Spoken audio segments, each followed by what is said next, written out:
ஒரு சட்னி விவசாயிகளின் பலமானது, இன்னொரு சட்னி வீரர்களின் உணவாக இருந்தது. இந்தியாவின் ஒவ்வொரு நிலப்பரப்பிற்கும் தட்பவெப்ப நிலைக்கும் ஏற்ப ஒரு தனித்துவமான சட்னி பாரம்பரியம் உண்டு. வணக்கம், நான் உங்கள் அன்னபூரணி பாட்டி. இன்று இந்தியாவின் 7 பழமையான சட்னிகளை பற்றி பார்ப்போம். தமிழ்நாட்டின் எள்ளு சட்னி. இரும்புச்சத்து நிறைந்த பாட்டிகள் அரைத்த கருப்பு தங்கம் இது. கர்நாடகாவின் சட்னி பொடி. நெய்யோடு சேரும்போது இதன் சுவை அடுத்த கட்டத்திற்கு செல்லும்.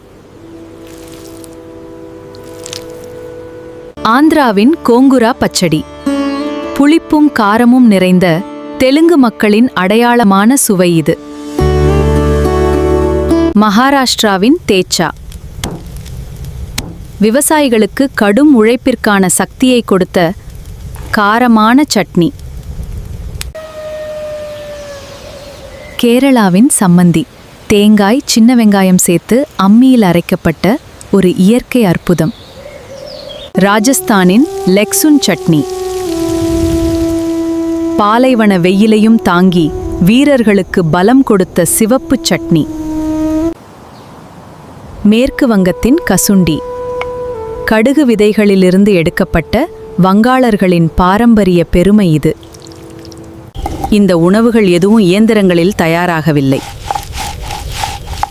அம்மியிலும் கல்லுரலிலுமே உயிர் பெற்றன. இவை வெறும் துணை உணவுகள் அல்ல, அந்தந்த நிலத்தின் தட்பவெப்ப நிலைக்கேற்ப உருவாக்கப்பட்டவை.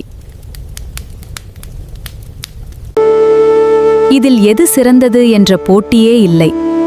ஒவ்வொரு சட்னியும் அதன் நிலத்தின் தனித்துவமான அடையாளம். காரமோ, புளிப்போ, இனிப்போ, இந்த 7 சுவைகளும் நம் தேசத்தின் பாரம்பரியத்தை தாங்கி நிற்கின்றன. பழங்கால உணவு முறைகளை நாம் மறக்காமல் அடுத்த தலைமுறைக்கு கொண்டு செல்ல வேண்டும்.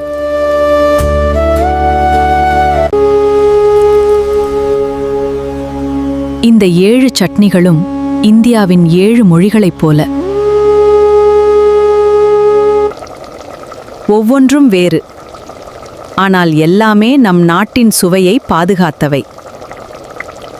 மீண்டும் ஒரு நல்ல கதையோடு வருகிறேன். ஸ்பைஸ் ரூட் கேன்வாஸுடன் இணைந்திருங்கள். அன்புடன் உங்கள் அன்னபூரணி பாட்டி. வணக்கம்.